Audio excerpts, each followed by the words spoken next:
I wish the fade was like a little bit more dramatic. Like I wish you guys could actually really appreciate the white noise that I got going on behind me right now. This is the best white noise known to man. Let me go over to chat because I'm doing this in let's do that. I'm doing this in Restream. But more importantly than anything, greetings and aloha. It's Mike's from livemyassoff.com. I'm here with the mobile broadcast studio. Welcome to the Cool Kids Table, my friend. Live from Koh Chang. I was in the mood to do this with a guarantee of essentially no viewers, if for no other reason than it is 2:50 p.m. Hey! See, here's the thing. Thank you so much, Stefan. I'm really honored that you came by. Let me get rid of this silly thing so I can actually acknowledge you with some degree of maturity. How's that? Good morning, Sweden. Good afternoon from Thailand. And I know that I'm a little bit washed out because the gorgeous that is behind me is doing it on purpose. I actually, believe it or not, have a softbox that's like pummeling about 200 watts of ambient, so 6,500, right, is the temperature of the lighting.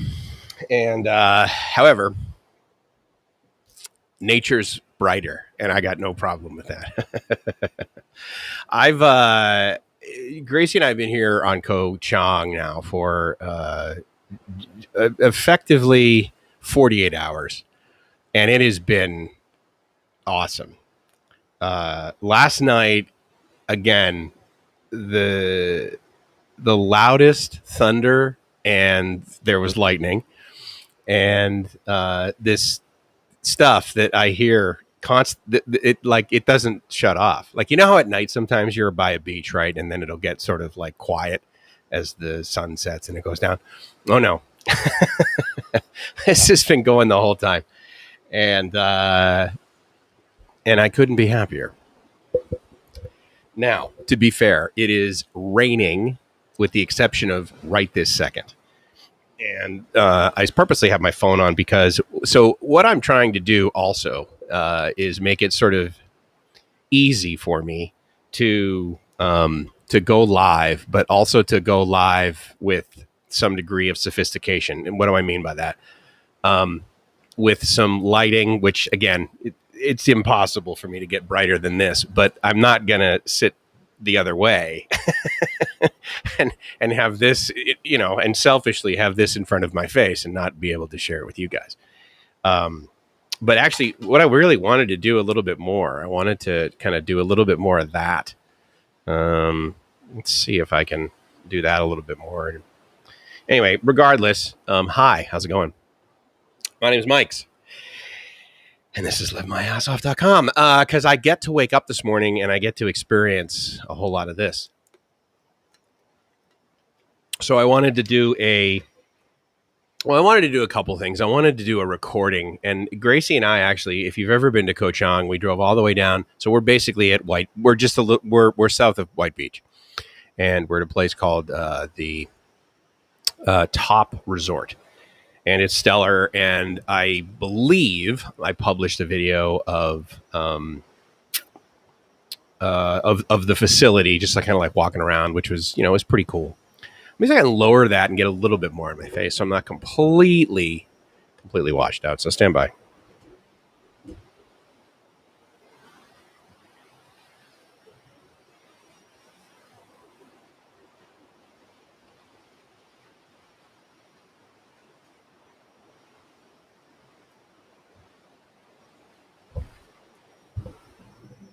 Might be a little bit better, but maybe not. And again, at the end of the day, so what? And, as you guys know, if you followed me at all, you know that these live streaming thingies that I do with my face washed out, the majority of it is to share the experiences with my mom. and also have a little bit of awesome behind me. So now I know that I'm a little bit better. But to be fair, define better, right? As Gracie and I were driving along today, we drove south from here and drove down past. We drove basically all the way to Lonely Beach. If you guys know the west side of Koh Chang, then you're probably pretty familiar with White Beach and Lonely Beach, okay? And there's Klong Prao, which is also very popular. I will tell you, though, that my assessment of this island being here with a car while it's raining with very few people, and I don't just mean there's essentially zero tourists, meaning compared to the amount of people that are here and compared to the amount of rooms that are available for tourists, the number of tourists here is statistically insignificant. It is the absolute equivalent of no one being here. Yes, there's a little bit of revenue, but I can tell you that the majority of people that I interface with on the road and that sort of thing are people that work and live here, and not foreigners that live here either. 2 nights ago, we stayed at Natara and did a video on that. That is on the east side of the island, and it was awesome. It was incredibly quiet, and obviously, again, we're not sharing any of this with anybody. But I will say, with the storm that's come up, it might have this noise in the background over there as well, which is fine. The reason I'm staying here is because a friend of mine from Pattaya was like, "Hey, so if you go to Koh Chang, make sure you reach out to this guy, Michael Weber. He has this resort there called Tops Resort, and whenever I interface, like when I go see Rob in Phuket, for example." Or anyone else that lives in a city, that one of the first things I say, I need to rent a motorbike, or I need to go buy this, or I need this, and I need this done, or I need this service, or I need this product. Do you have any friends that sell those? Because of course I would much rather put money in the pocket of your friends than just sort of some random person. In other words, if I need a Diet Coke and your buddy can sell me one for however much, then great, I'll go buy it from him versus going to 7-Eleven. Amidst the ease with which I can obviously purchase stuff at 7-Eleven, hence the name convenience store. But with the sort of friends and family, right, that you do. But I will tell you, and what I was just about to say, the friends and family discount. One of the things actually that I think is really an interesting paradigm is the infamous friends and family discount. So one of your friends or one of your friends' friends, someone in your circle, right? They offer you their product or service, and there's the label of friends and family discount, which means it's going to put less money in their pocket. Now, as someone who cares for them, as someone who's a friend of theirs, as someone who's even a slight acquaintance of theirs, wouldn't you more prefer to put more money in their pocket? Right? I mean, so I don't know. I've always thought that that's sort of interesting that that it's labeled a friends and family discount. And, so arguably one could label that the unknown. Does it matter whether that's on or not? Oh, no, you can tell, can't you?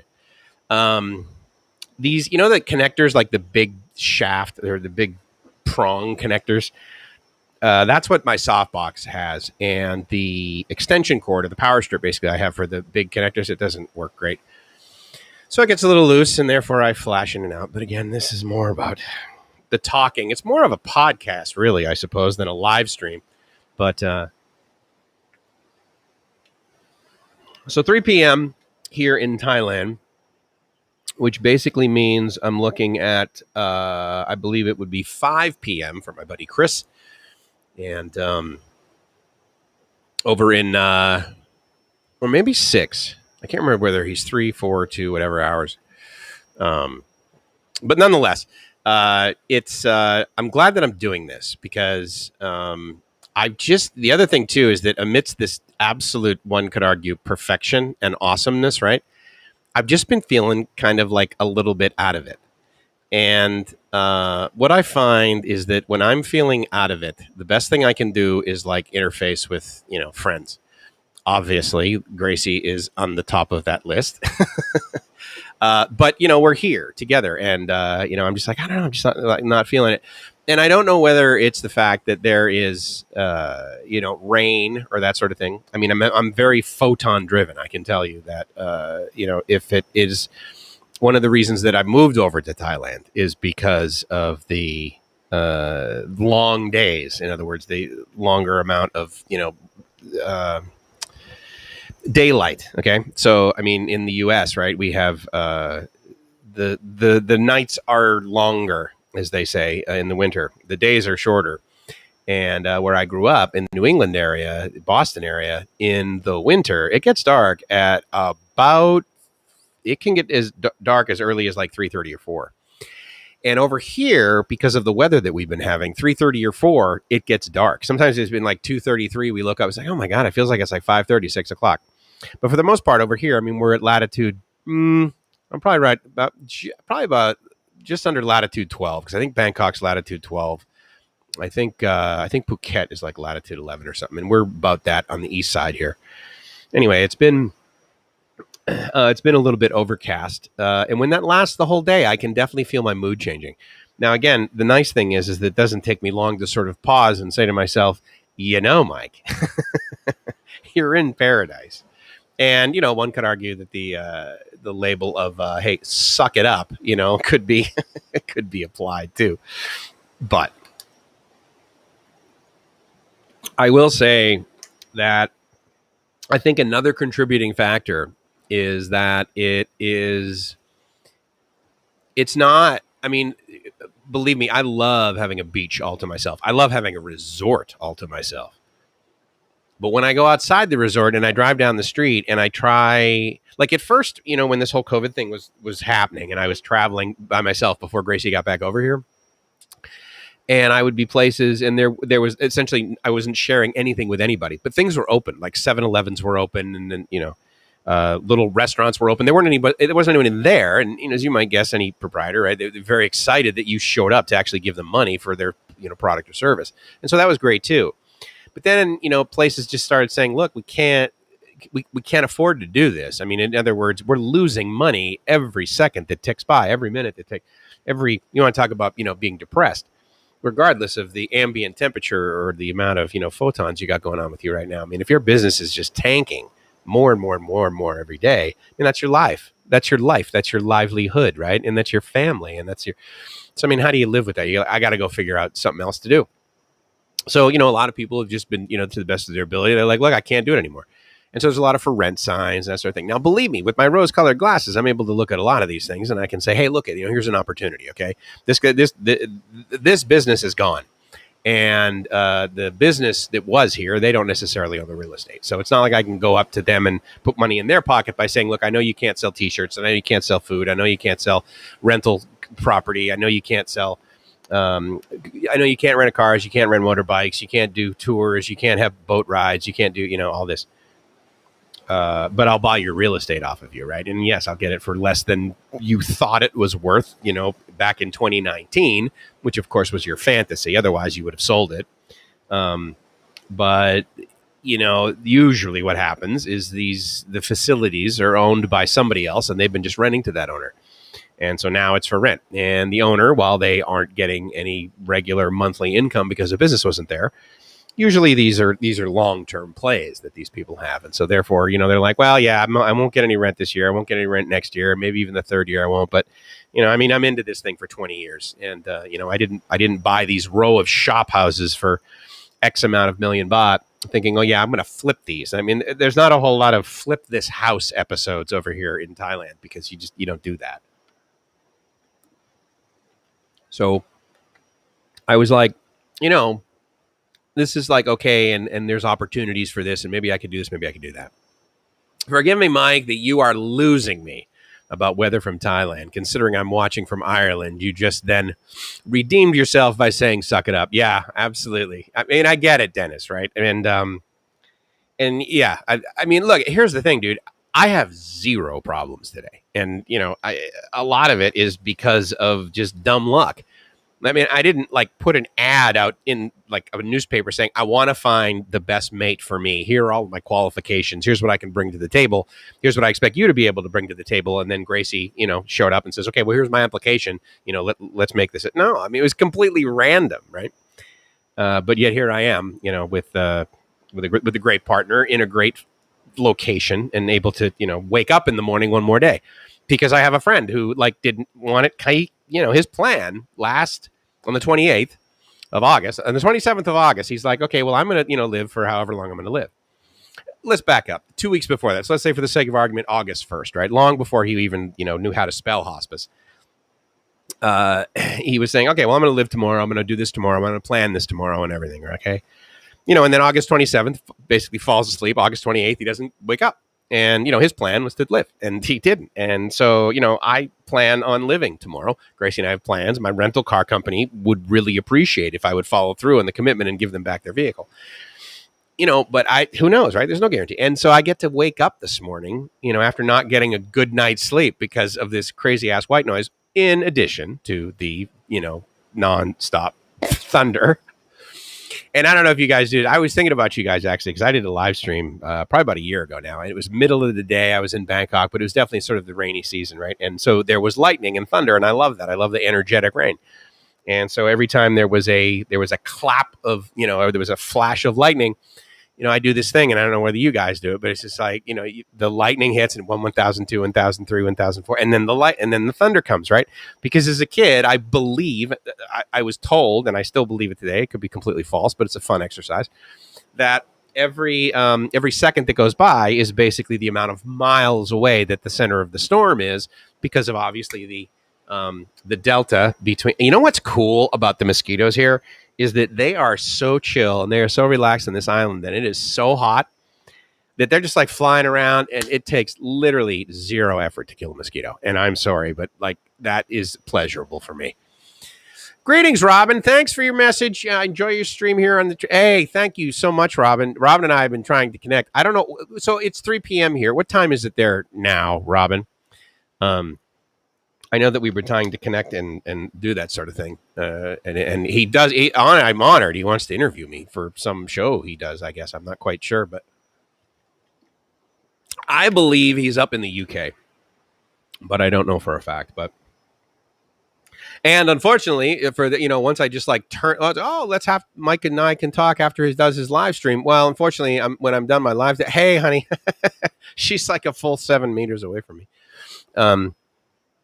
When I'm done this, I actually have two things I need to check on, not the least of which is BKK.FM. The automation system, for some reason, is stopping. Stopped at 10:30, stopped at 12:30. I have a system in place that obviously takes care of that and restarts it automatically, restarts the automation system, gets the music going, and it's never off the air for more than 60 seconds. However, as you might guess, that is what's referred to as pissing me off, and so I need to find out the solution to that, which is a bummer. So 10 a.m. Okay, so that okay, so you're 6 hours behind me. Yeah, see, that's the bummer, right? Because like in my mind, well, not in my mind, but what occurs for me very regularly is that when I have conversations with people that do not live in Thailand, the majority of those people are in the United States. And so the time I have conversations with those people are between about 7 in the morning my time and about 10 a.m. my time, which is horrible, right? Because that's basically between 1 and 4 a.m. your time. And so that doesn't work. I understand that. My evenings, my day effectively ends at approximately 5:30. And so I don't know. I mean, if we can somehow do that, I know that right now, like I just had someone book a call with me. And the closest they could do, the soonest I think is it showed up in my calendar, 3:30 on Saturday, my time. So that's, the best I can do there. But again, I have a calendar that, anyone can go to and book me effectively. It's a Calendly, the guys that started that. I believe it. I don't know the status of that company anymore, but I believe that it's transitioned into different leadership than when I first started using it. But nonetheless, it's a pretty good solution. Thank you so much for letting it slide this time. I've done a good Ireland time now, and boom, YouTube sent me 2 notifications in a row. Life is good. Holy crap. You know what's so funny? Dennis is hilarious, by the way. His comments on my YouTube video, they always make me smile, dude. So thank you very much. I really love your outlook on life. I love your level of sarcasm and cynicism and humor as well. So thanks. Thanks for helping me laugh at myself. Even though I do have a skill set that involves that. But So right now, again, 3 p.m. on Wednesday here. Tomorrow is Thursday. We're going to be here. I came in and I said, yeah, let's just stay for 2 nights. The app on my phone tells me that it was going to be, basically, there was going to be no chance of rain today in about the 3 o'clock hour. Robin says, we'll definitely find something 5 hours behind me. Okay, cool. It's because I cannot work the calendar with my voice. Oh, got it. That's what you meant by that. I couldn't understand what you meant by that, but I understand now. Yeah. So you've got a voiceover schedule that, yeah. And, that's the deal, right? In other words, I don't have like a real job, but I absolutely have commitments. And, again, to the point where like I'm really grateful that I'm going to wake up tomorrow morning. Thank you, Ted. Yeah, thank you, sir. I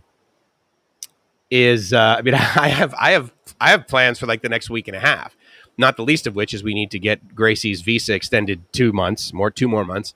In that time, I need to get my OA visa extended 1 more year. And then when that occurs, then I need to roll her onto my visa as, I guess, my, dependent or however you would refer to it, but basically my spouse.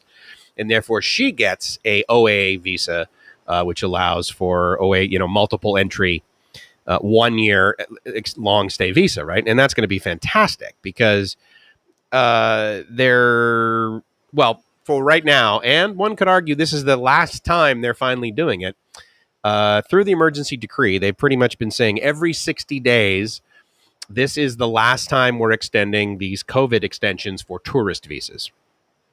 And I didn't count on this at all. In fact, when they first started doing it in March of 2020, I said, okay, well, that's okay, but that probably isn't going to last. And then 60 days would go by and people would debate. And about a day like 58, 59, they would say, okay, we're extending it another 2 months. But you can't count on that, right? But this last time we got her visa extended for 2 months. And then shortly thereafter, they said, okay, we're going to extend it until September 30th, but that's the last time we're doing it. And I'm like, okay, that's fine because that works out for us. It gives us another 2 months of flexibility. And then she's going to be on my OA visa anyway. And then we'll both be officially retired, as the Thais see it, as immigration as well as the Ministry of Foreign Affairs and the Labor Board or whatever over here sees it. So, and I'm more than okay with that. I have no desire to certainly punch a clock or work or do anything like that. Being on vacation suits me just fine.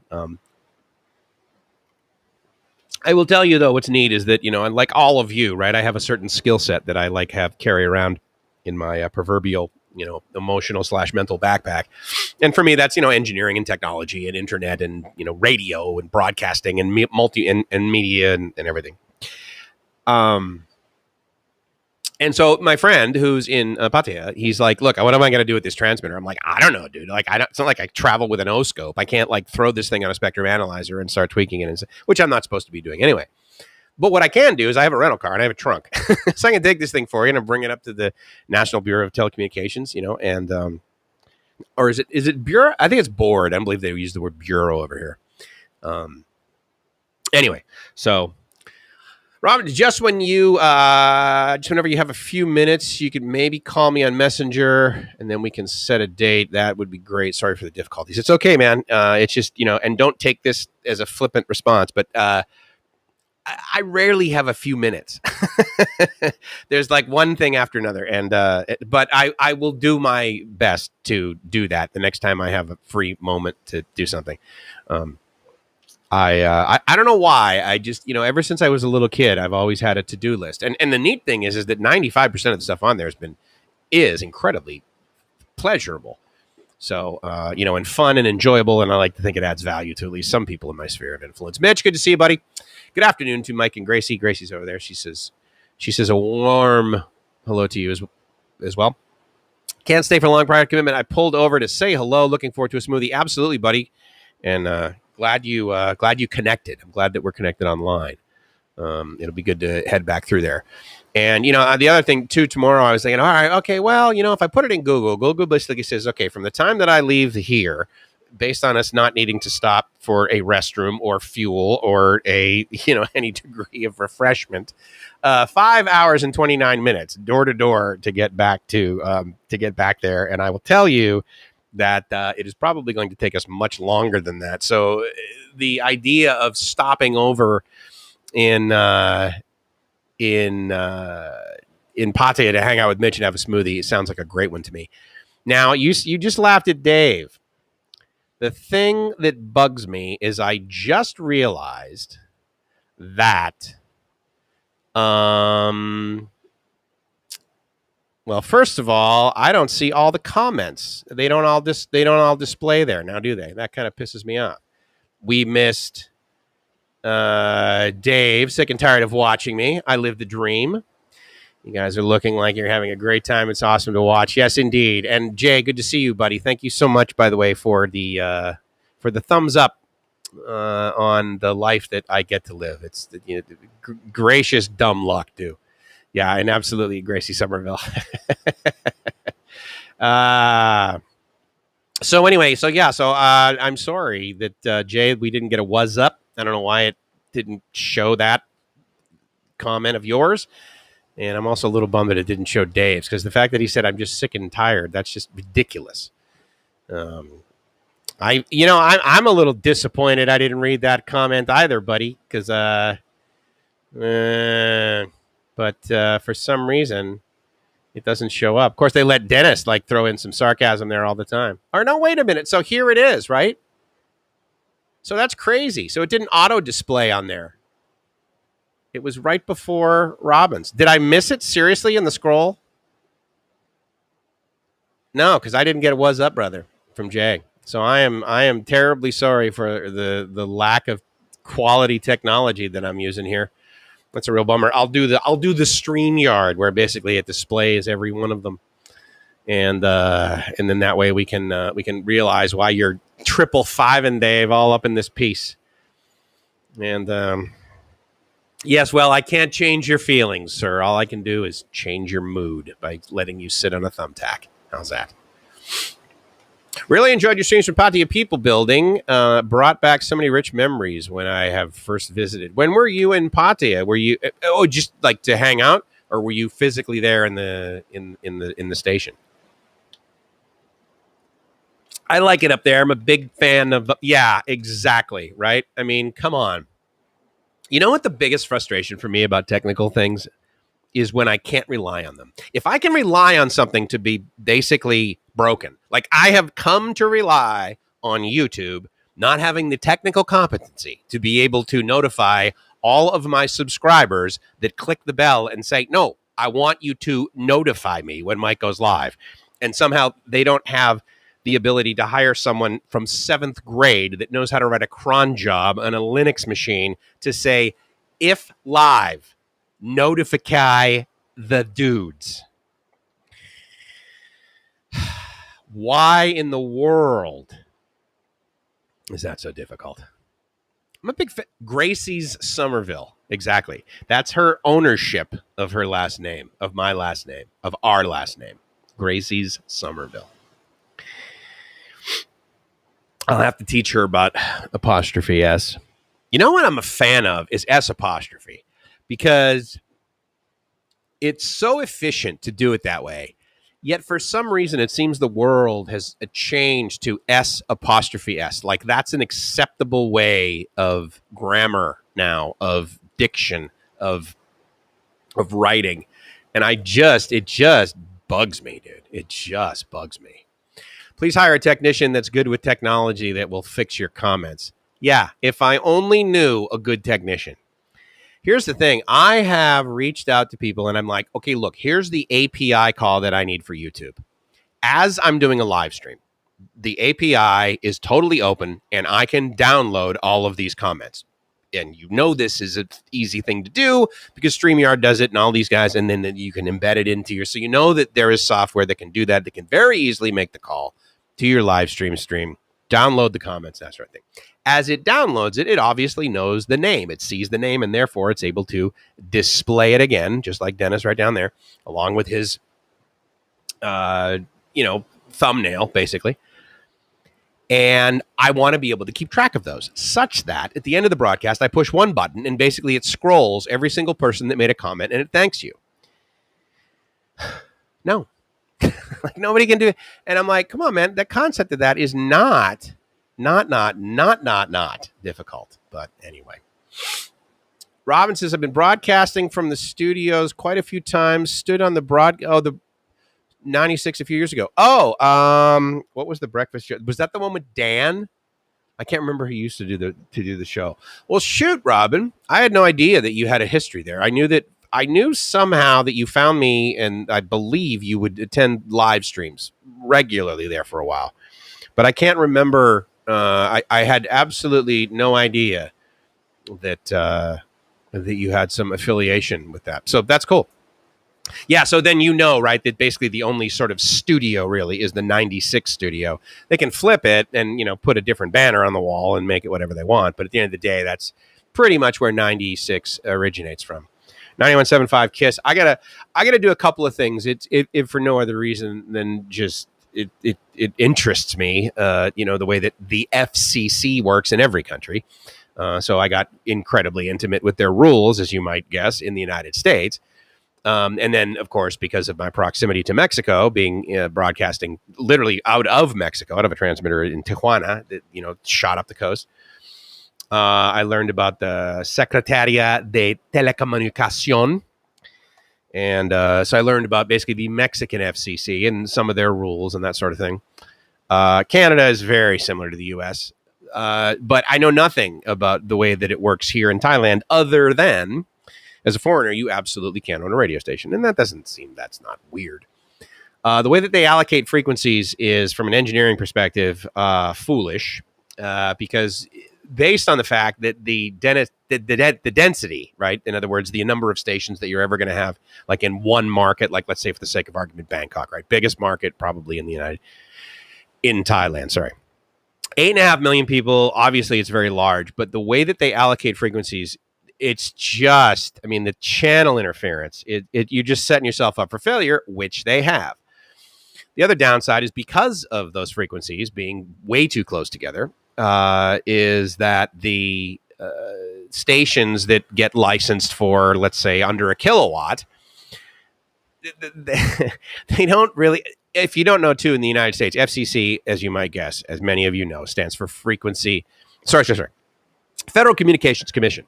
However, FCC, when you're an RF engineer, when you're a radio engineer, when you're a telecommunications engineer, FCC also stands for Frequency Coordinating Committee. And so you are usually, if you're a radio or television broadcast, that sort of thing engineer, you are usually aware of the FCC, the Federal Communications Commission, and all of their rules. And you are usually also part of the local FCC, meaning you are also part of the local Frequency Coordinating Committee. And you basically maintain a list of all the frequencies, the power that each of those licensed frequencies can shoot out, and that sort of thing. And down here, that's done by basically the NBTC, as it is by the FCC there. But the point is that it's kind of like a gentleman's agreement where you agree that, like, okay, if your buddy is broadcasting on 96 FM and you're down in Rayong and you're like, okay, well, look, they're going to license me to broadcast on 96, but this is silly because all we're going to do is clobber each other. And then, like, right in the middle, people are going to get this beating frequency, and it's not going to sound good. And the user's going to be disappointed. And the technology that we're going to need to deploy to make sure there isn't cross-channel interference is going to be ridiculous. So unfortunately, that's the scenario of 91.75. 91.75, that frequency is used by a station north of Pattaya as well as south of Pattaya, and it's a real bummer. So anyway, I'm going to go up to the NBTC because I got to basically give them the transmitter and say, hey, look, this is my buddy's FM station down in Pattaya, and the transmitter is not operating properly. Can you bench it and basically either tell me what's wrong with it or give me a letter that I believe allows the stickers to be removed, and therefore it can be opened by an engineer, not the least of which is the guy that basically owns the company that made this transmitter. He's got an office in Bangkok, and I expect to be able to take that over to him and say, okay, here's the letter from the NBTC allowing you to open this and fix it. And then, therefore, I will, once you fix it and give it your stamp of approval, I'll then take it back to the NBTC, and they will bench it and, basically throw it on a spectrum analyzer and measure the power and the cross-channel interference and that sort of thing, and be like, okay, yes, this will transmit at 91.75 FM. We're going to put stickers back on it, date it, and everything. Bam! Now you can go back down to Pattaya and hook it up to your antenna and go for it. So, anyway, what I'm hoping is that I will be able to do that in short order. Neil as well. Yes, the host at the time was Danny, also from Denmark. Yeah, very cool. Well, shoot, Robin. Okay. You say you're doing You're doing voice over. Is that what you said? Because as you might guess, I'm looking for voice trackers. Now, again, this isn't for 96. This is for, this would be for, this was for Kiss. Your voiceover. Okay. So so you don't do like full shows. You basically just do like promos and sweepers and jingles and stuff like that. And commercials and reads and everything. Okay. Awesome. Great. And I knew you were in radio. I remember vividly having discussion during, I believe, one of the live streams, probably a year, maybe even a year and a half ago, Rob, when you came on and we reminisced about radio. So that's cool. Yeah, I got to tell you, man, Neil's, because, I mean, here's how my relationship with Neil's began, is about 4 years ago, I would listen to Kiss FM in San Diego. They would constantly kick off the air. And I would wait for I don't expect them to come back on. And I would listen to them on their app, like in the shower in the morning in San Diego. And it would bring back Pattaya memories because I would hear about ads for Big C and this sort of thing, and all these things. And, Nick the Pizza, and all of these like sort of places that I would frequent when I would go to Pattaya. And so it brought back good memories and kept me up on like what was going on kind of. And the music was decent, right? For me, I like EDM. I like hits. I like dance. I like, some rock and roll as well, obviously, BKK.FM. So, I reached out to them on Facebook and, Dan, who's over in the UK now, Dan Johnston, he would occasionally respond. And then there was Tino, who's more of a hip hop guy, and he's like more of a musician / DJ there in Pattaya, and he helped out, and he would occasionally, okay, yeah, we'll let him know. And then eventually it would just basically start streaming again. But sometimes it would be off the air for over a week. And I'm a radio guy, so I have interest in that. And so I was doing sort of the, I was surfing the dial. And, trying to stay in touch with, and they would be off the air for sometimes 10 days at a time. So I sent him an email. I said, look, I hope you take this with the theme or the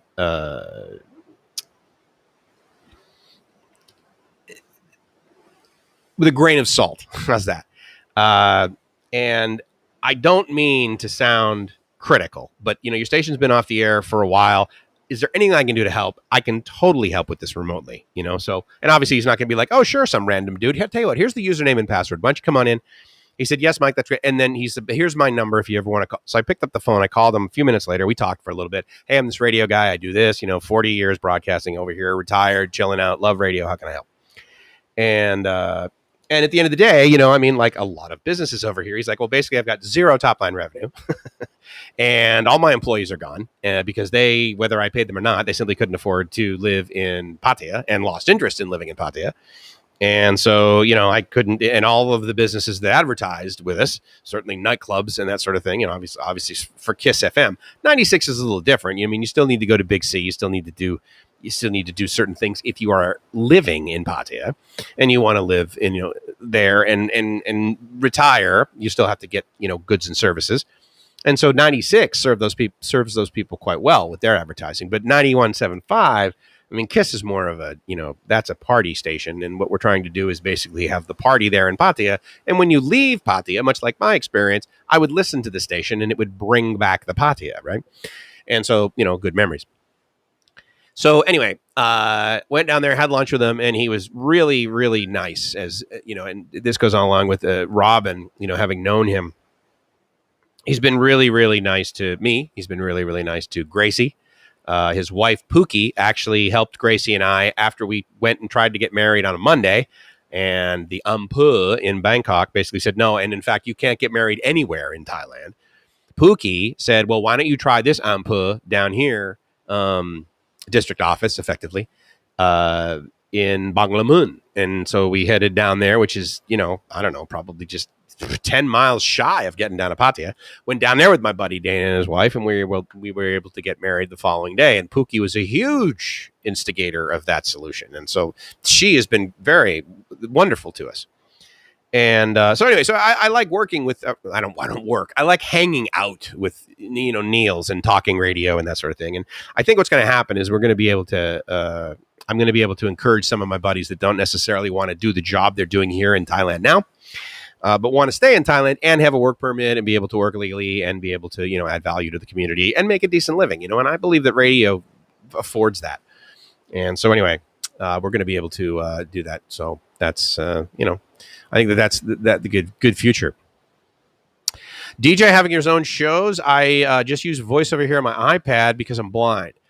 Okay, so remind me, if I just have regular Windows software, does the Windows operating system have basically a setting for the blind inside of it such that all of the things, all of like the knobs and stuff that someone with sight can see and click on, those get read to you by Windows, and therefore you can navigate around just the thing? Or does that software need to be specifically designed for the visually impaired? And therefore, if it's not, then you simply can't use it, right? Because I fear that the latter is the reality, unfortunately. And if that's the case, then that bums me out, because the software that I'm using, that I purposely basically switch the station over to. It's called Play It Live, or it's called Play It Software. Play It Live is their automation system online, or rather that you install in your machine, and then you use their remote voice tracking software. So that's what I sadly did not think to myself, well, you know what, we're going to need to have this for blind DJs. Because, I mean, at the end of the day, there's not, if you think about radio, I mean, it's painting the picture of awesome with your voice, not with your.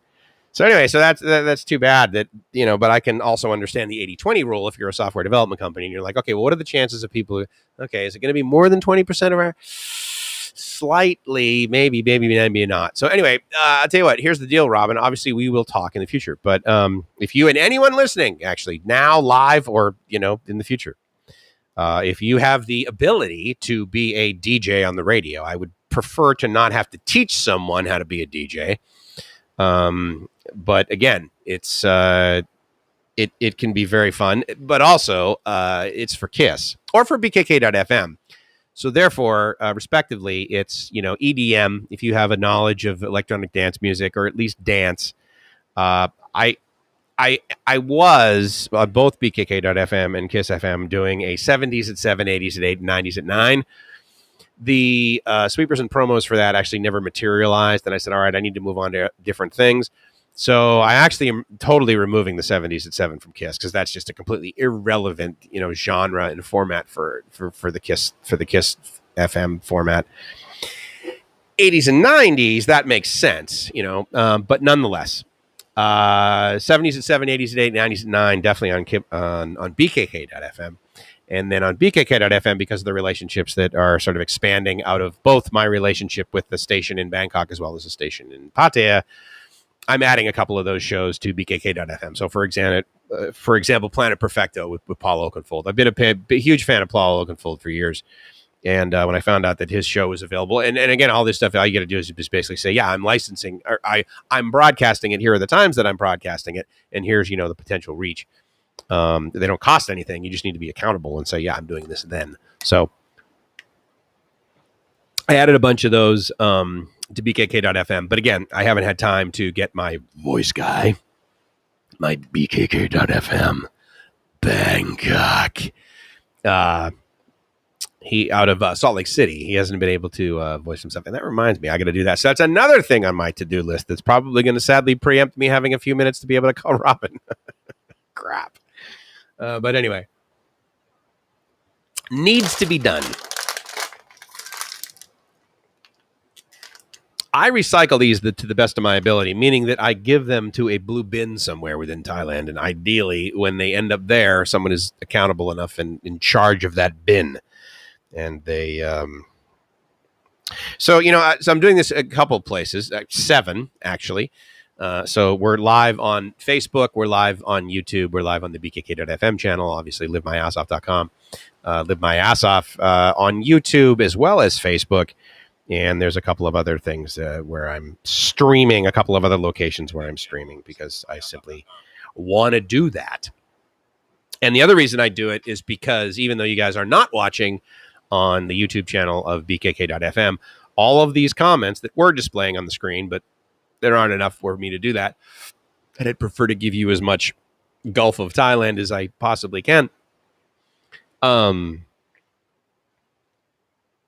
They should be redisplaying via the Restream bot. That's another feature that broadcasting in the browser here using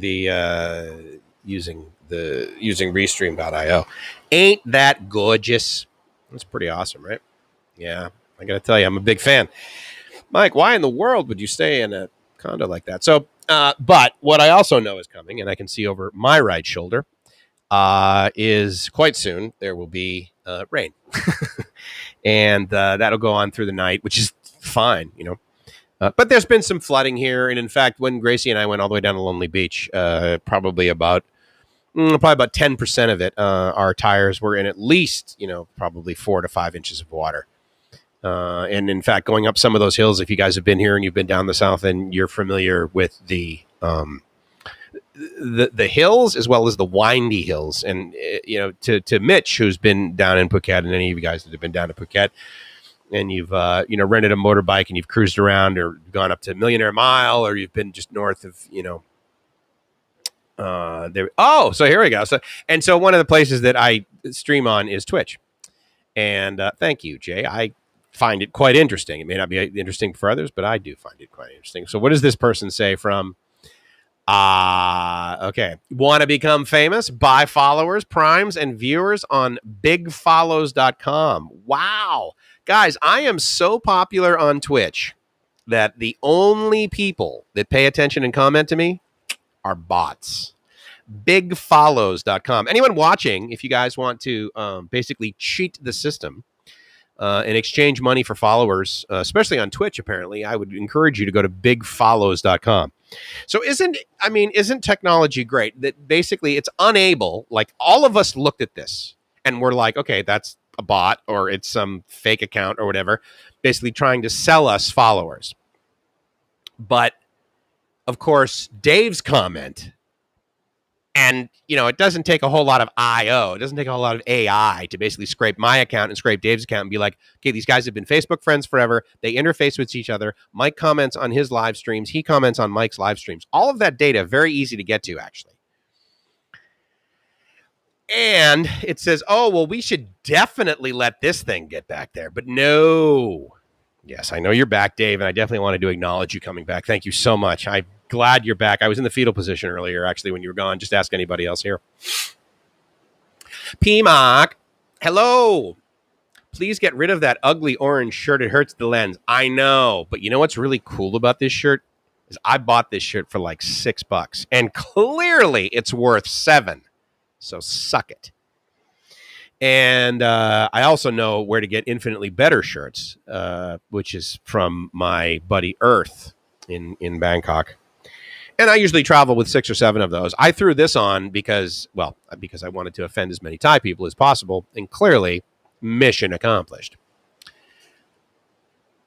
P-Mac, what does that mean? Because I know that I'm trying to think. Dana, my buddy Dana, who is furrier than a grizzly, his nickname, I believe, is P-My. I can't mean, and of course, when I heard P-My, I just thought that he has a urinary tract infection, but I wasn't quite sure how that translated. Dude, if you get to the bottom of the barrel for options, I would love to run my motor mouth on radio, but I'm a trucker, so I work on PG content. Ooh, there you go. So what's that? I assume you have had 0 delta in your work schedule. In fact, if nothing else, you've probably been offered more jobs to move stuff around the United States. I mean, dude, I talk about, yeah, good for you, man. And that's probably really good for you. But yeah, no, I need someone who, like, if I can be like, okay, so just install this software and then hook up your microphone and make sure that there's no feedback. Make sure you've got a mix minus installed. And they're like, oh, yeah, sure, I'll do that. So that would be great. Hello, Mark. Thank you for saying hello to Dave. I really appreciate it.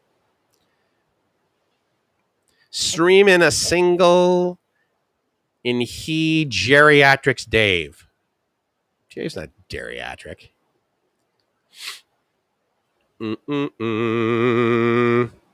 Oh, see, you got to acknowledge. Well, Mitch just pulled over to the side of the road. Mitch is very busy. Mitch is very busy in Pattaya. I have a male friend who is incredibly busy in Pattaya. What great stories about Thailand don't begin with that one. That and, oh my God, I met a girl from a bar in Pattaya. I mean, the comedy writes itself, right? Otherwise, who in the hell would subscribe to American in Bangkok? God, I haven't watched a video from Scott in forever. I am certain that he's producing videos, and I believe his live streams were wildly popular. But met him once over in the mall Bangkok. Actually, there's a Starbucks over there that if you watch him regularly, you probably know that he frequents, although he used to. Maybe he doesn't anymore because of COVID.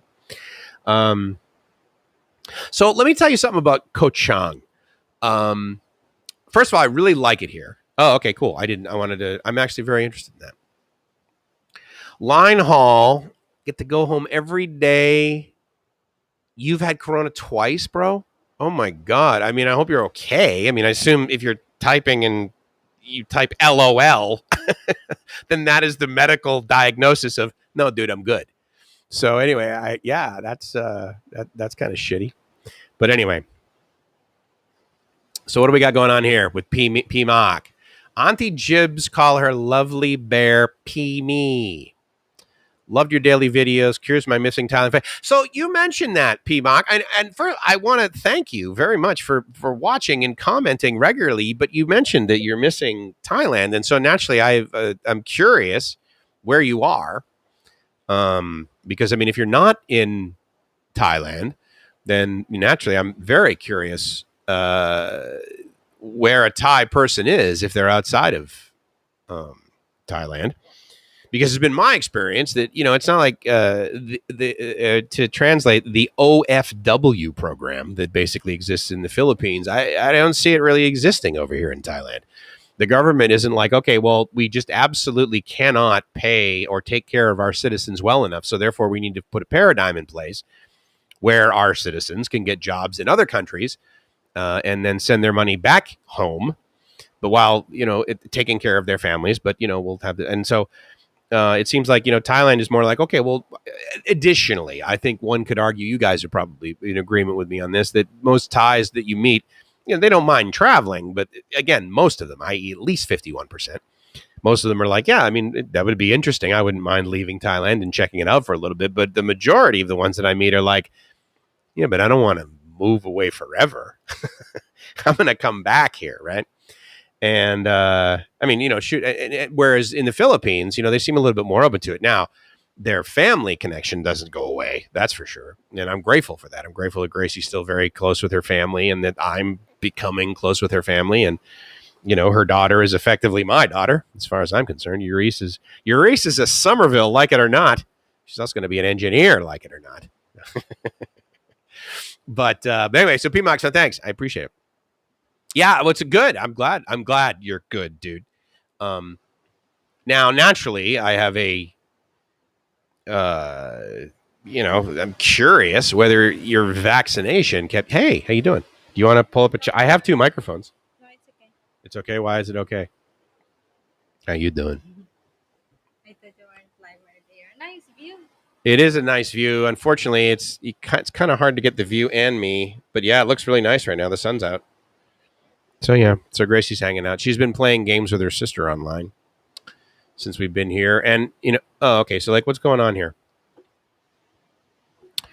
Super stuck down south Malaysia. Wish could escape to Penang. Oh, okay. So you're in Malaysia, but you can't even get to Penang or, is it Penang or Penang? I think it's Penang. I know it's Da Nang and not Da Nang, which I thought was weird. But the whole Ang thing, I'm used to saying Ang being here in Asia. But yeah, so Gracie and I went to Penang, and I'll just pronounce it for sake of argument. And it was prior to COVID. So therefore, there was sort of the regular number of people there. And we were there, I believe, during a high season because it was me having a break from, or it might have been March. I don't even remember. Honey, do you remember when we were in Malaysia? Did we go there like basically over my winter break? I can't remember, but we did. When did we go to Penang, Malaysia? Was that like a Christmas time thing, or was it a? It was like December, January. Busy time. Okay, yeah. So it was busy, and so therefore it was kind of like, okay, well, it was a real experience, and we didn't particularly like it. Langkawi, on the other hand, the smaller island, that was more our speed. I really liked it down there. But I mean, now, are you stuck in Malaysia because you're working in Malaysia, or were you just down there like for the weekend, and then COVID hit, and now you can't come back to Malaysia? Because I mean, P Mark, I'm going to go with I'm assuming you're Thai. And if that's the case, then as far as I know, you can get a reparation flight. But anyway, regardless, thank you for coming by. I really appreciate everybody that comes by, but it's neat having someone who is potentially pretty damn well versed in Thailand. It's just, I certainly don't need to watch some bald white expat over here saying, well, I know how they do things here. I'm familiar with the NBTC. I know how to spell NBTC. Oh, I got a question for you, PMOC. So PTT, the gas station, as you might guess, when Gracie and I refer to it, we call it PTT. But I don't believe that's the correct pronunciation for it, meaning that it stands for something in Thai. And so therefore, as a Thai person, you would refer to that as the Thai characters for PTT, but I don't know. So anyway, so we refer to it as PTT, but I remember actually Jib gave me crap about that because she said, oh, no. We refer to it as he about that, or however she just said it. But I don't know. Now, that said, if I run into the average Thai person on the road and I say PTT, I'm quite certain they'll point me to the gas station. Let me just check on. So, wow, I'm getting a lot of notifications about Ethereum and Bitcoin going down, which is kind of okay because basically my big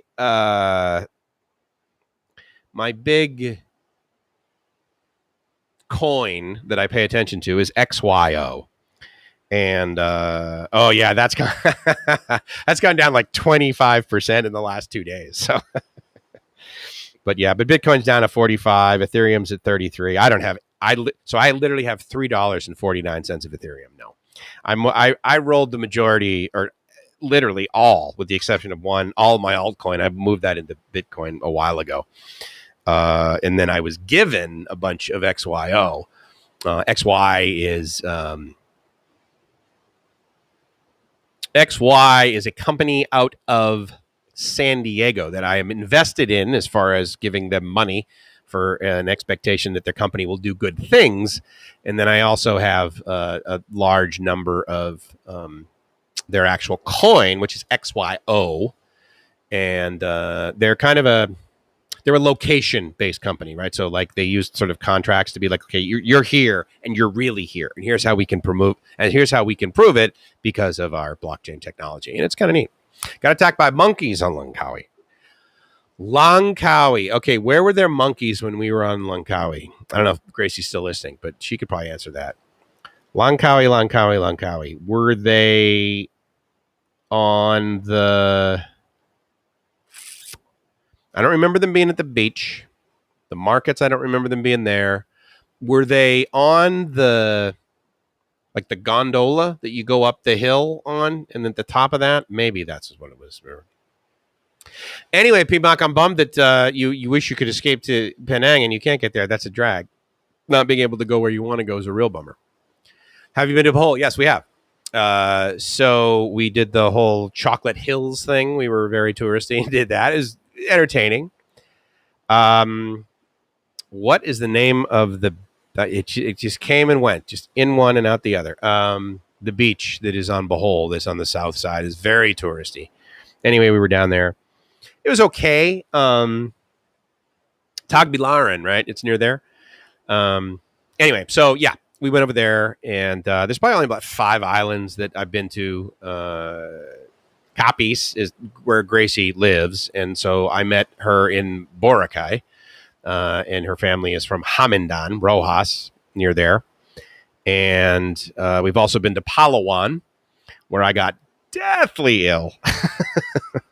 Like literally, and in the sense that there is a slight chance, but absolutely a possibility, a very low probability, but a possibility that I could have died because I believed that my diarrhea and my incredible dehydration that I was having for probably almost 2 days in a row, I just figured it was bad food. I didn't realize that it was actually amoebiosis that I got from drinking stale, effectively, water that was in this pool on this island we stayed at. And so I didn't really sort of take it probably as seriously as I should have. And then at the sort of last minute, went to a local clinic, which was pretty, they were okay in helping me calm down and believe that I didn't have appendicitis amidst my sort of desire to say, hey, look, what's it going to cost me for you to rip my appendix out right now? And I'm glad they looked at me like, no, don't even. But they didn't have the ability to sort of treat me with the intensity that was needed, i.e. a higher level of antibiotics. So we then went back to Puerto Princesa, the bigger place. So we've been there. And Palawan was great. We went to a bunch of places on there. And that was book. I'm about to jump on Ethereum. Buy it right now? Okay. Really? So your belief is that it's going to go well above 3,300? I believe you believe that. Good. Hey, Chris, good to see you, man. I was thinking about you naturally because I'm like, hey, it's actually daylight where Chris is. Maybe he'll stop on by. So thanks for coming by, man. Always great to see you. Always great to see you. Always great to hear from you. Always great to laugh with you. It's on a whack back. Kenny Rogers Roasters. Got it. That's where you got attacked by monkeys. I'm like, how funny. Oh, that's weird. Hello, Chris. Dang, man, I can't wait to go to the Philippines and meet Margot. Oh, my God. Well, yeah, I mean, Gracie and I were apart for approximately 378 days. Not that I was counting. But, yeah, a year. Effectively a year. So, Jay, okay, I know this is going to sound potentially juvenile, but I also actually have a morbid curiosity. Truckers, do you guys still use the CB radio in a very similar way that you used to, in the sense that you talk to one another and get information and find out how to get from point A to point B with the least amount of impedance? Do you still use handles? Do you still say breaker 19? Do you still use the 40 analog channels, or is it all digital now? Has massive transmit ability. You can use multipath to get it to go further. You don't have to. And do you guys have CB radios? I'm very curious to know if that's still the way that you guys communicate. Or are you just no, we have voice to text and it just texts my buddies and we're all on a chat group and we do it that way. Don't like Aussie. Good to know. Thanks for letting us know. Right on, Dennis. Pinoy. Mm-hmm. Do you want your Jack Daniels? I used to drink a significant amount of Jack Daniels. Not as much as I drank Southern Comfort. I drank an enormous amount of Southern Comfort. Not so much as some do. Oh, really? Okay. And okay, you don't have a CB in your truck. Okay, so you basically just use your phone like all of us do. You communicate with whoever you want to communicate, but it's never a shotgun magic approach where it's hey, all truckers in front of me, dude, this is bad news. What should I potentially take another route? Or are you no, Google Maps routes me around a local thing and I can find a better way there because it turns the road red and therefore it gives me alternate solutions. That's kind of interesting. Definitely a smoothie. Oh, dude, I can't wait. I'm so ready for the smoothie. Not the least of which is Mariano's over here now, dude, so we can totally kick it with him. And I've got his line now, so I can totally blow up his phone. Been a nice day, mate. Broke the containment lines and drove 150 odd kilometers into the country, but don't tell anyone. I promise I won't. The good news is only 5 people are actually watching this right now, and very few actually watch me on the replay. So, secret's safe with the cool kids table, amigo. No worries, Mark. Main reason is lockdowns. Can't pass by land border. I love my Thai train rides. Oh, man, I'm a huge fan of my Thai train rides. I was thinking about that. I was thinking about a lot of things, and actually, I'm looking back on the last year, right? Because there was so many things that I did when Gracie was not here. And the neat thing about it being an entire year is I'm like, okay, well, that's just easy. Like the minute Gracie gets here, we'll just repeat all of the cool things that I did last year, remove the things that didn't add a whole lot of value, like going to Ayutthaya. That was not, I mean, honestly, the best thing about going to Ayutthaya was the train ride up there and the train ride back. I got there and I did not find the people pleasant, and there wasn't a lot to do, at least in my experience, from walking where I was. It was out of total ignorance, and I was there by myself. But the point is that I get to many places by myself with total ignorance of the location, and I just walk a kilometer, and I'm in level of enjoyment. Pratchap Curry Khan is a great example. Cha'am, another place that like literally take the train, get off there, walk to the beach, and it's like I can find a dozen things within less than an hour that I find pleasurable. Be it a night market or hanging out on the beach and staring at my foot and doing nothing.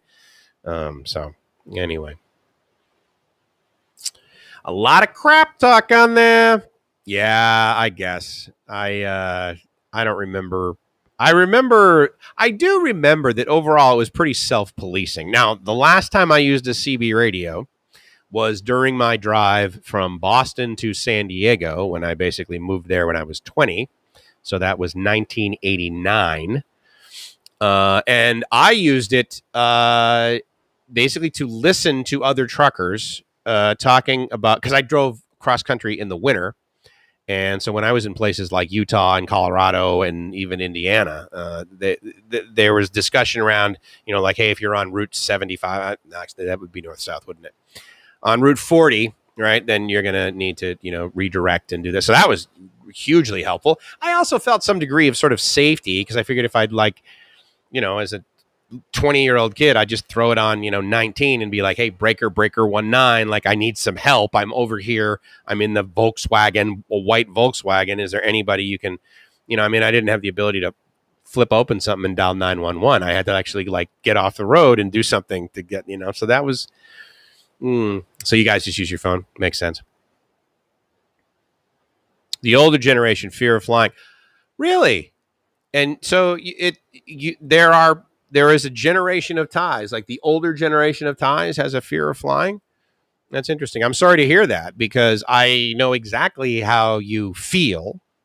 Because when I started flying, it was over the continental United States. The first time I flew over a big body of water in a silver tube at 600 miles an hour, and there was turbulence. Believe me, I just, stomach in your throat kind of, okay, I didn't sign up for this. Is there any way I can pay extra and get into a different pod that is not going to have any turbulence? And no, sir, I'm sorry. Would you like more cranberry juice? Was usually the response I got. But yeah. So the land borders, you can't get. So from Malaysia, you cannot get into Thailand on a land border.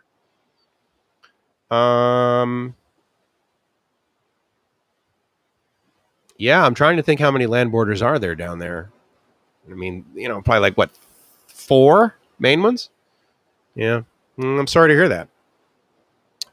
Oh, you made it over. That's excellent. Yeah, I had no idea that he was down in Phuket, and it was down there for 3, almost 4 weeks before I even communicated with him.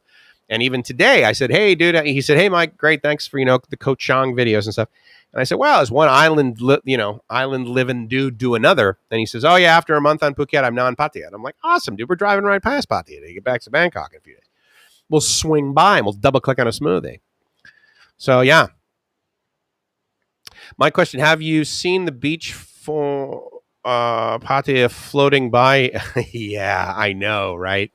Remember when they put all the sand there and they're all done, right? It's what? Maybe a year and a half ago. spent all this money, and then this big rainstorm comes and all the sand went. They did a much better job of it this time. They actually installed drainage over the last, basically, they started it probably just before, I think. So last time I was down there to like do something was January of 2020. I was there for a conference at that. Oh, well, what's it called? It's the hotel that's shaped like a boat, the bow of the boat, kind of like up the street from Hard Rock. So anyway, so I was up there, like Soy 3, Soy 4. And they were putting in drainage that I would estimate was probably about an 18-inch diameter pipe that they were putting in effectively. I mean, sometimes it was just a trough, but still able to handle that much water, right? And so no, I haven't seen the beach, but maybe we'll cruise by Beach Road on the way back. Yeah, back when it was that, absolutely. Yeah, I'm sure you had it back then too. Yeah, for the safety. Don't worry, the cool kids never snitch. Absolutely, dude. We will not let anybody know that you're cruising down here. Good. Chest bump for Mark and Chris. Captain Morgan Black was my poison. My mixer in it was more Captain Morgan. Happy to say no longer. So, yeah, I get you, Dennis. So that was funny. People used to be like, so what do you used to drink your Southern Comfort with? I'm like, another bottle of Southern Comfort. And they're like, wait, more than one bottle? I said, oh, dude, Jesus. I used to drink 5 bottles of 100 proof Southern Comfort a night. So here's what was funny. I remember, and again, I'm in a group where people who say that to other people who are in my group are like, yeah, I know, 4 to 5 bottles. I mean, and the pain just wouldn't go away, right? That was the that was the downside. But I remember saying it to a buddy of mine who's not an alcoholic and who never drank that much, except maybe like once or twice in college, and then got so drunk and threw up so badly he did the standard statement of a person who's not an alcoholic, which is, never doing that again. Yeah, right. I never said I'm never doing that again, except till the last time I did it, and then I never did it again. But I remember just saying that to him one time. Yeah, 3, 4, 5 bottles on Saturday, And he's like, wow, that's a lot of sugar. I'm like, right. The excessive amount of sugar in the alcohol content that I was, the massive volume of alcohol that I was consuming, the sugar, that's what made me unemployable. That's what it was, and unable to tell the truth. It was the damn sugar. But yeah, Captain Morgan, yeah. Shadows box, Patty Doyle's on potato mashed. So, oh yeah, he did like a boxing thing. Dana did that, didn't he? I don't know. I saw that there was like Patty Doyle versus. It's funny. We drove by Patty's Pub. In fact, like right across the street is a second Patty's Pub. I should probably go out there and take a selfie of it and send it to Sack of Potatoes, Patty Doyle. Hello, Andy. Thank you for stopping by, man. Really appreciate it. That's so cool. I'm curious, other than the fact that I don't do live streams regularly, and it was probably a shock when you got the notification, or you believed it was a lie based on the last time I tried to do it and completely screwed it up. I set this thing, and I was going to go live at like 1 p.m. or something like that. And I get back from this meeting in Bangkok, and I think I got home at like 3 or something like that. And Gracie goes, and it's like, so this is like 2 hours, probably almost 3 hours after I had scheduled this live stream and completely didn't mean to. I get home, and Gracie's like, so when are you going live? I'm like, what? I said, I thought I screwed that up. She goes, no, Joe's still on here. 3 hours. He's like making all these comments. Oh my God, dude, I'm so sorry. So yes, I figured out how to go live correctly. Thank you for being patient, ladies and gentlemen. And, but that's cool. Nani, you watching? I really appreciate it. It's like totally cool, man. Welcome to the cool kids table. This is as good as it gets. My softbox here, I'm a little disappointed with it because it's reflecting off of the chrome that is so common. The clouds are coming in above me, right over, not here above me, but in front of me where you can't see. Over my back, it's looking quite nice still. And those are cool waves. Since we got here, this is about the quietest it's been. How cool is that.com, right? I mean, that is just, I just really, really dig it. This is a really cool place. And Okay, you know what I don't like so far about Koh Chang is that there are a ton. Here's what I like about Koh Chang. There are a ton of resorts right on the beach, and you can stay at them for a very reasonable price, even the ones that are like 4-star, even 5-star, meaning that a 5-star resort on the beach on a bungalow is like less than $200 a night in high season when there's no COVID. And now it's like, $40-50. And you can walk right out and you can get on the beach and you can go for long walks on various beaches that are here. White Beach probably being the longest of a contiguous amount of, regardless, there's no beach yet that we found other than the coffee shop, basically, where we stayed last night. And that wasn't a whole lot of sand. That was just water, rocks. There's no like public beaches where you can just like pull up. Like every single time I wanted to, like, I put a beach in Google Maps and it's taken us there. The driving it instructs me to do is into private property. It's into a private resort. And I'm going, okay, so you've got zero top line revenue. And I show up ready to go into your resort, potentially spend money, potentially stay there. I'm a friggin' foreigner. So I'm not like just tooling, like I need a place to stay. And you're like, oh, are you staying here at the resort? Not now, dude. Bye-bye. So it bothers me that I can't just like, one of the things I love about Thailand, like Cham, great example, right? You just cruise down Beach Road like it used to be in Pattaya. It's not any longer. And I get it because of the density of people, but like Cham is a great example. Cruising down Beach Road, and it's a one-way road right along the beach. And you just pull off into the dirt up on the sidewalk. You park your car, and you get out and you don't even lock it. You just, and you're under palm trees and stuff. And for $6 you can get a pair of chairs and sit underneath an umbrella and look out over this all freaking day long. Go for a walk on the beach or park your car like down some side soy and then walk across, and then public beach everywhere. But here, for whatever reason, they've decided, well, let's allow developers to build their resorts right up to the beach.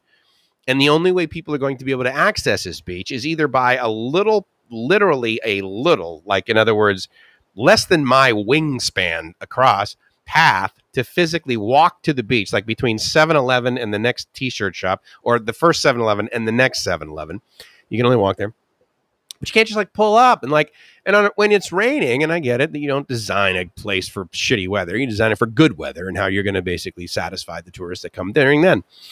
But you can't just like pull up with in a car, AC on, windows down a little bit, and have an ice cream or get some som tom and eat it like in your head. So that's really a bummer. I mean, that is a real bummer that I didn't really sort of think about. There's two types of islands that basically Gracie and I have gone to or go to. And those are ones that you get to on a ferry that's people only. And the other ones are the ones where you get to them via a car ferry, which also holds people. So, the car ferry, right? People, Koh Phangan, Koh Samui, Koh Lanta, you basically drive on.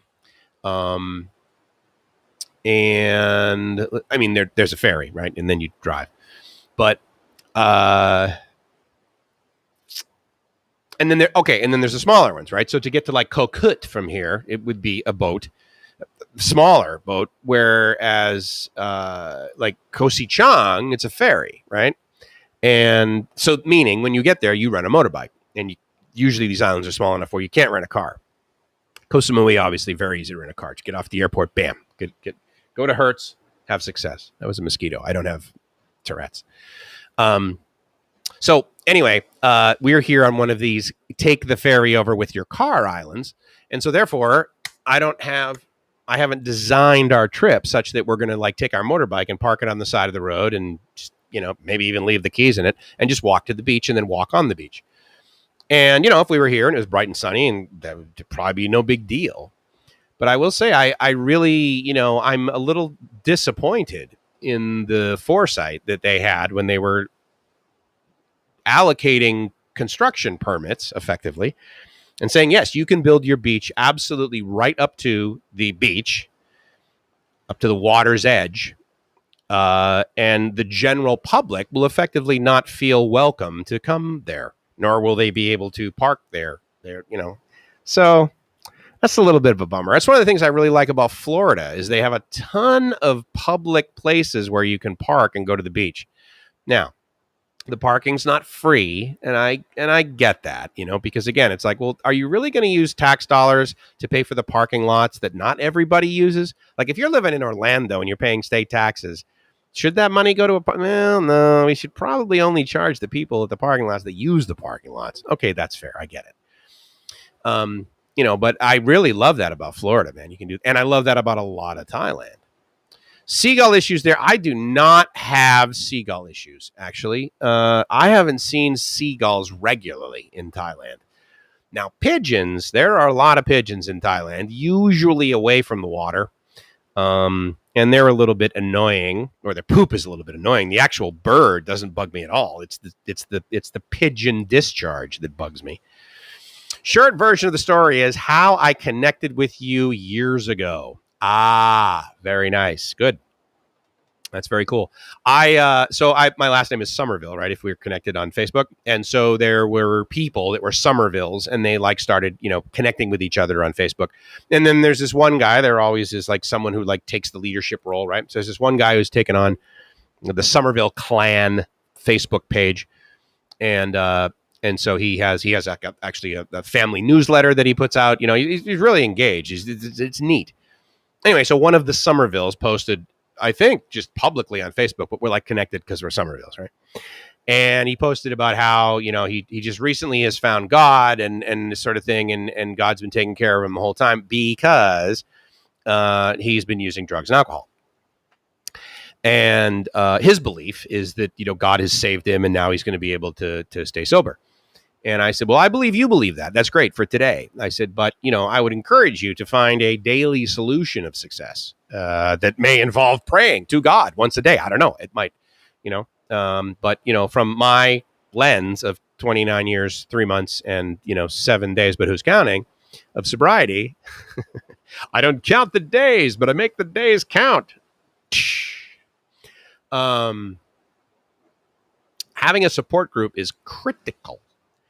Having a guy, you need to have a guy for everything. You need a laundry guy, you need a house cleaning guy, you need a transmission guy, you need a headphone guy. A lot of times these guys are Lazada, that give me I have an electronics guy, I have a order me stuff online guy. But I need a friend, a big time recovery friend. And we define recovery friend as someone who's willing to save your ass before they save your face. They don't really care how good you look. They care if you're going to die.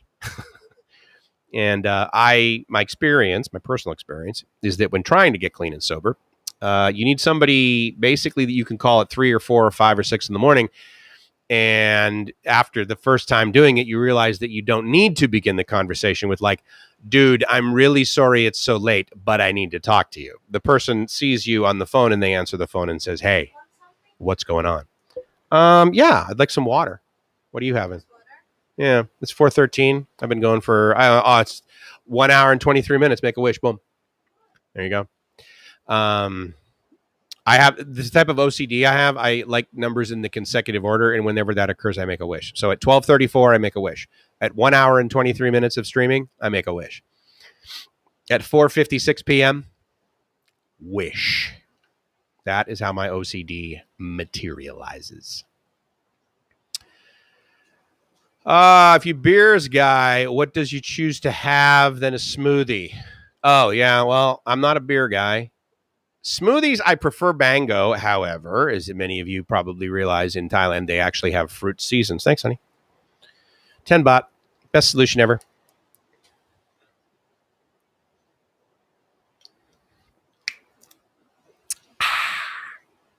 Cool, refreshing water.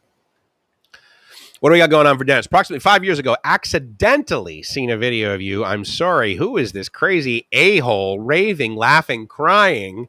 That's right. Appreciating life, walking the beach in Vietnam, discussing recovery. He gets me. Yeah, you probably saw me at one of my first Southeast Asian gratitude attacks. Hopefully I didn't have a whole lot of snot running out of my nose at the time. So finally, somebody gets me. Thank you, Mike. If I didn't say it before, you've said it many times, Dennis, and you are ridiculously welcome. You have no idea. You made my day more than I've made yours. From my perspective, the inverse is probably quite accurate as well. Puedo comer un taco rápido porque tengo mucho hambre. Qué bueno.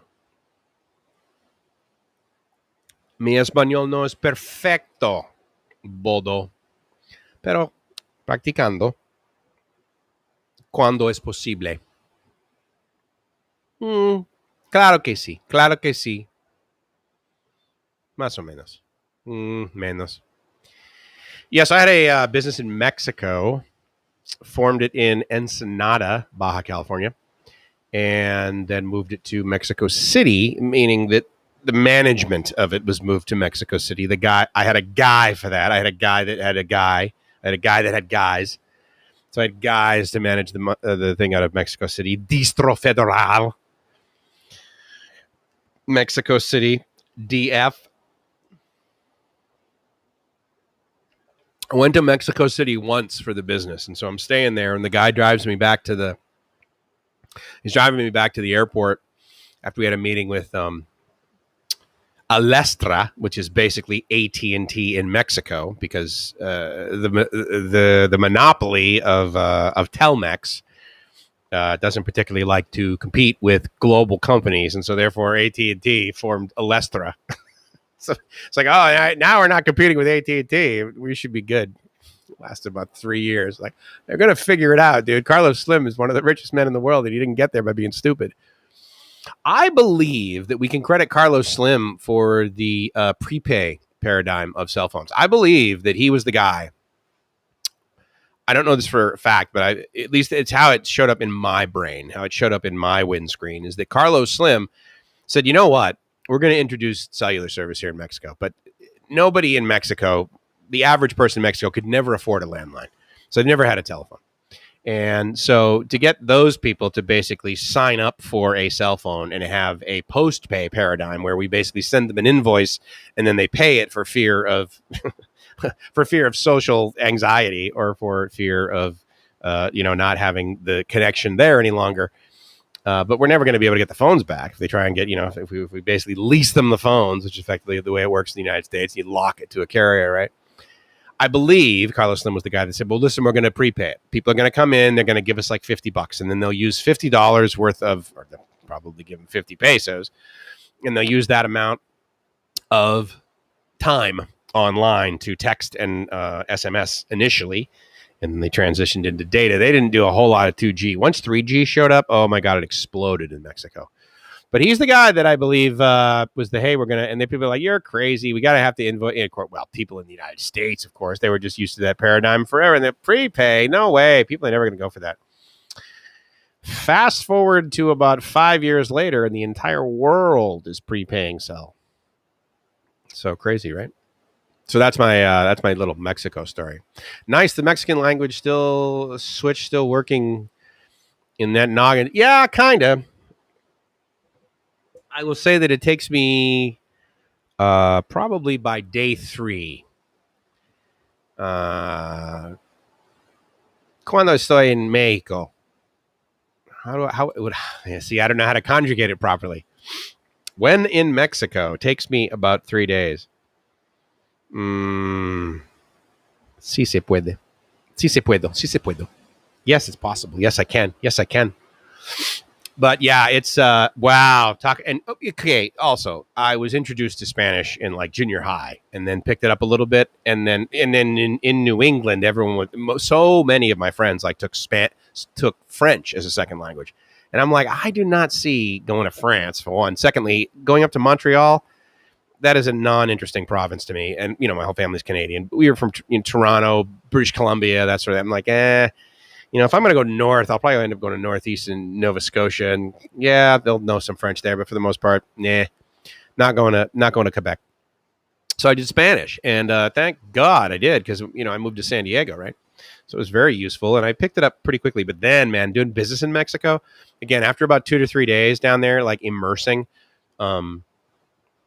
And with the exception of Mexico City, because of course I show up in Mexico City, right? And I'm staying right there at the well, at the time it was a Sheraton right there in Distrito Federal, but it was, what's that big? I forgot the name of the statue. Anyway, it's like this big rotary statue in the center of Mexico City, right next to the U.S. Embassy. Okay, and there's a Starbucks. So I go downstairs and I go into the Starbucks.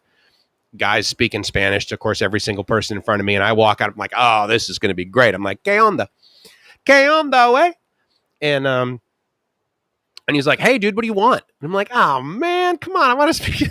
I want to practice my Spanish. Necesito practicando mi español, amigo. He's like, where are you from? I'm like, no. Donde, dude? Double click on some donde. But no, white guy, he knows English. Let's talk down to him in his native tongue. Yeah, but it takes a while. The accent isn't there, and I totally miss like verbs and So anyway, but it's a neat language, and it's super. I'll tell you what, I didn't realize how simple Spanish was until I moved to Thailand. Holy crap, Thai is difficult, man. It is very difficult. Now, to be fair, when I look at the sentence structure and that sort of thing, actually, technically, it's quite simple, right? In other words, like the way that you can say something in English. Like I could walk up to someone and say, hey, do you like these chrome railings? Yeah, I mean, I kind of dig them. I'm not really into them, but I mean, it's kind of okay. Like, for example, I might like it if it was a little shinier, but whereas in Thailand, it's like, do you like these? It's like, oh, shop mark. Like much. Like a lot. And none of this like, I like, no articles, no, oh, I like that a lot. I like that quite a bit. Yeah, that's quite nice. That's very pleasurable to me. Shop mark. It's like, and shop, it's not, it doesn't matter, male, female, none of that. It's just like singular, plural, past, present, it's, but I don't know the damn words, and the tones are an absolute mystery to me. But I will tell you that, I mean, the Mexicans are nice, but the Thais, they're the nicest people on the planet. And again, this is locational, right?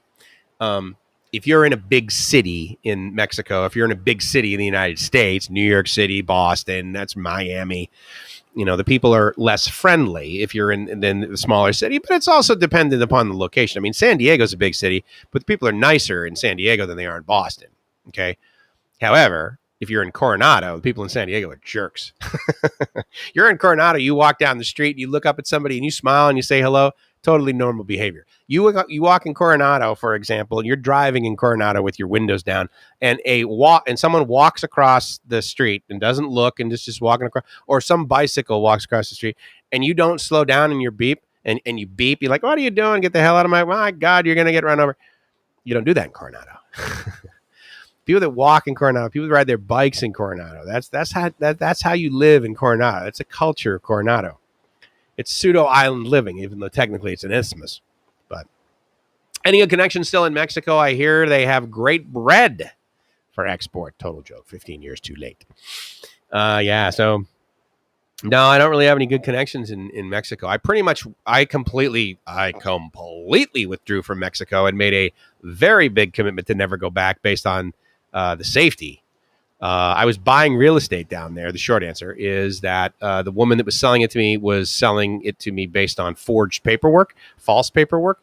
And so I hired an attorney, a Mexican attorney, who was actually vetted and recommended by the State Department in the United States. He had an excellent relationship, excellent United States, U.S. relationship, Mexican attorney. He was a Mexican attorney, and he had a Mexican law firm, and his wife was a Mexican attorney. His family was Mexican attorneys. They're very well respected. None of this mordida, which is basically a bribe that you use to get stuff done in various countries. It's just different. In the U.S., we call them permits, and you give it to Louise, who is the secretary behind the desk, and then she gives it to Anna, and Anna's like more of a managerial person, and she stamps the permit, and then you pay your money, and you get the ability to do what you want to do. Versus in Mexico, you walk down the street and there's a guy with a badge who presumably is in charge of a certain area, and you say, "Listen, Juan, can I give you dinero to be able to get my trabajando? Can I work here, for this? Can I get some work done here, babe?" And he's like, "Yeah, sure. Just give me like 2,000 pesos. We'll work it out." Okay. It's incredibly efficient, quite frankly. It's just that when people add some degree of lying to any behavior like that, then of course it's bad news bears. But anyway, so so put the woman in jail because she wouldn't give me my money back, nor would she basically give me the correct paperwork because she couldn't. And so she lied to me. And so therefore, that's actually a felony in Mexico, believe it or not. And so she was in jail. But the money never materialized, but other things did. But the short answer is that what we discovered, my attorney and I, realized that the title to the business, the title to the physical building, actually, the title to the business, the title to the land, the way that a foreigner buys land in Mexico is through a trust. And so basically what they were doing is they had this trust for this property, for this building and land in a bank. And and it was owned by the drug cartels. And the drug cartels in Mexico were laundering money through this, and therefore that was a valuable asset for them. So when Gringo shows up with an attorney and with the help of like the Mexican government and the help of, the U.S. State Department, and they discover, hey, you know what? So what we're going to do is we're actually going to put this into your attorney's name, who had power of attorney. And then he's actually going to sell it through Remax, and you're going to get your money, and then we're going to be able to do, okay, great. Well, the drug cartels realized, so they basically took my attorney and they drove him off the road. They buried him up to his neck and they drove him over his head. So that said to me, okay, well, I'm never getting this property back, and I need to leave Mexico right now and never go back. Had to hire a private investigator to actually go down there and find out all of this. And so anyway, I don't go to Mexico. I have zero desire to go to Mexico. The only time I did go to Mexico and I felt unsafe and afraid every single second I was there was when the only way I could get Gracie to live close to me in the United States, because I lived in San Diego, worked in San Diego. It's an 18-mile drive, basically, down to the Mexican border. She and I lived in Tijuana for about 2 months because she was able to come over to Mexico on a tourist visa. And so I was able to go in and out of there. But it's ridiculous. I had to like interface with my private investigator, who had to basically make sure that there was a safe house arranged so that if I had to, for $2,000, I could get into one of those tunnels and get back into the U.S.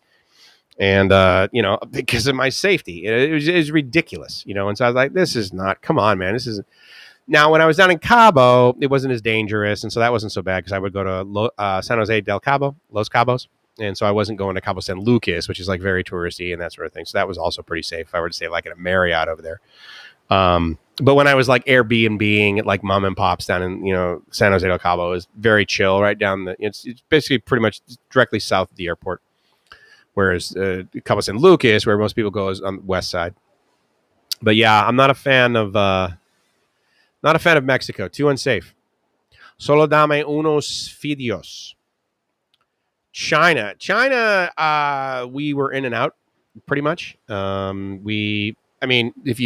If you're considering Hong Kong, Hong Kong is Asian, and it's a special administrative regions, SAR, right, of China, but it's not really China.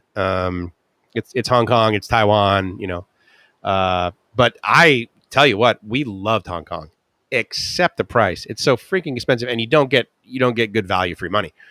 Singapore, arguably the most expensive city in the world, it's expensive, okay, but you get a lot. You get more. You don't get a lot. You get more in, like, for the $100 you spend in Singapore, you get more than $100 worth of stuff that you would get in Hong Kong. Hong Kong, you spend $100 to stay in a little, but it's a lame ass old condo or Airbnb, or the food you get there is not really overpriced, much like you can get very reasonably priced food in Singapore. Transportation costs are pretty much the same in both cities, except if you want to own your own car. Then I believe it's like it's a 50,000 to 75,000 dollar ante to get a permit to be able to get a car, to be able to get your driver's license, kind of thing. And that's ridiculously expensive in Singapore. Singapore is much cleaner. It's incredibly safe. There is no city safer than Singapore. And it's sterile. too. I mean, it's, there's some opportunity there, but it's very business. I mean, they designed the city / country correctly, right? I mean, they weren't like, oh yeah, let's do the best we can. It's like, no, dude. This is going to be the example city for finance and business and taxes and, quality of living, healthcare. I mean, it's, it's expensive, very, very expensive. Hong Kong has a lot more character to it. It has a lot more imperfection to it. It has a lot more history to it. And it's got a lot more dirt too. And it has a very similar expense. So that was sort of our China. I have not done Taipei. I'm dying to go to Taiwan in not this time of year. I want to go there pretty much May through August because it gets cold there, and I don't like cold. I refuse to go to cold. I love my parents more than pretty much anything in my entire life, up there with Gracie, of course. But it's September, and it's cold in September in Boston. I'm not going home to visit my folks. I'll go home in August. I'll go home in June, maybe. I'll go home in July for sure. July and August, hot, humid all day long. I will go back to Boston, but not right now. But we loved Hong Kong until about 2019, until January 29th. Shit, I went to Hong Kong 4 times in 1 year. The last time I was there, I went through there. I went for an alumni meeting, believe it or not, an alumni meeting of students, because I'm also a graduate of the University of San Diego. I got my master's there as well as worked there for 15 years and running their IT. And they had alumni that were in Hong Kong. I mean, Hong Kong is enough of an international city where like enough people from this small, boutique, if you will, University of San Diego in Southern California, there were enough, alumni that were in there. So they all met one day, and I had just been passing through. I think it was like November, December. So I stopped for like 3 or 4 days, went to this meeting. It was great. And before that, I was there for, I think the 3 times prior to that. And those 3 times were within a course of 2 to 3 months. Met Gracie there. We actually, flew in to Hong Kong and met there. I also went to a conference in Singapore. The beauty of that was it afforded me the opportunity to stay at the Marina Bay Sands, not the Mission Bay, San Diego, but Marina Bay Sands. The very iconic Singapore hotel that looks like a giant surfboard / tongue where the pool is. It's ridiculously overpriced, and the amenity, it's weathering big time. I mean, like the wood inside of the facilities is not, the faucets are like, wearing. There's been, lime and pitting and that sort of thing in the metal. It's, and again, this doesn't bother me when I'm paying $50 to stay in, somewhere. But when, the room is like $350 a night, let's see. So I stayed there like 3 nights, maybe 4 nights. I think it was like $1,500. Just give me a break, dude. I don't spend $1,500 a month living and doing life in Thailand. So a less than 3-hour flight from Bangkok, and I'm in a country that is ridiculously overpriced. So to answer your question, Hong Kong was good. Singapore was infinitely better. Bangkok is my home, one of them. Ooh, a kitty. Oh, I hear a very live kitty. Interesting. Hey, is that a cat? Wow, that's weird. I can't even hear that through the microphone. Dinner time. Thanks for the stream. You know what, Mark? I completely agree with you. That's a great stopping point. When's the visit to North Korea? Not happening. So with that, I will say thank you and hello and goodbye. And hopefully you guys have a great evening. I'll leave you with this because that's pretty darn awesome. And I'll say it's Mike from livemyassoff.com saying I hope you're living the dream, because if you're not living the dream, then there's a high likelihood that you didn't set up a whole $45 that came to a place like this to have a few days. Even when it's raining, it's still awesome. And I'll talk to you guys soon. Ciao.